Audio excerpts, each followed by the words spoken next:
Refer to the dataset below and construct a 99% confidence interval estimate of the mean gross amount for the population of all movies.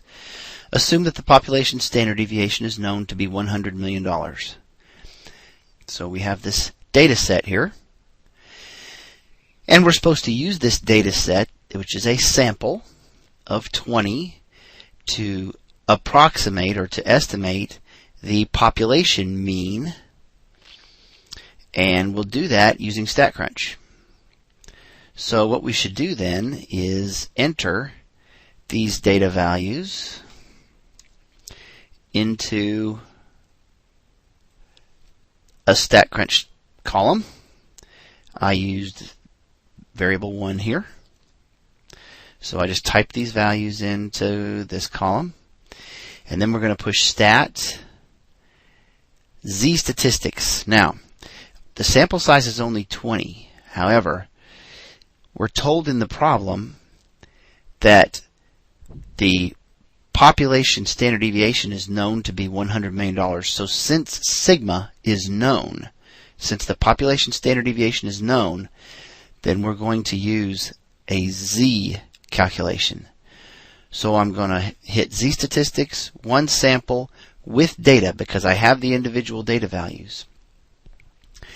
I'll select variable 1, and then right here where it says standard deviation, I'm told that the standard deviation is 100 million.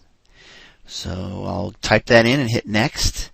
What I want is a confidence interval, and I want 99% confidence. So I'm going to type in 0.99 here and then hit calculate. Now this gives me a table that's going to have all the information that I need. Here's my sample size. Here's the sample mean, 102.55, and here are the lower and upper limits for that interval.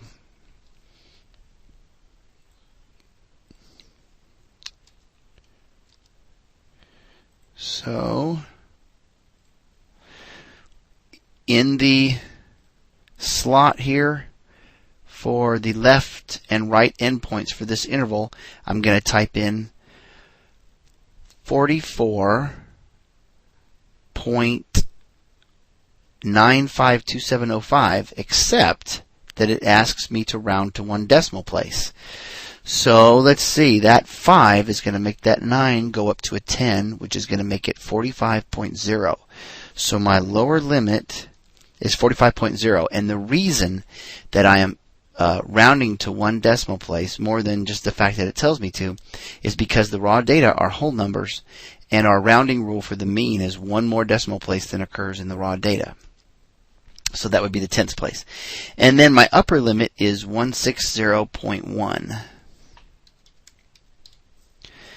And I'm going to check my answer, and it says I did a good job.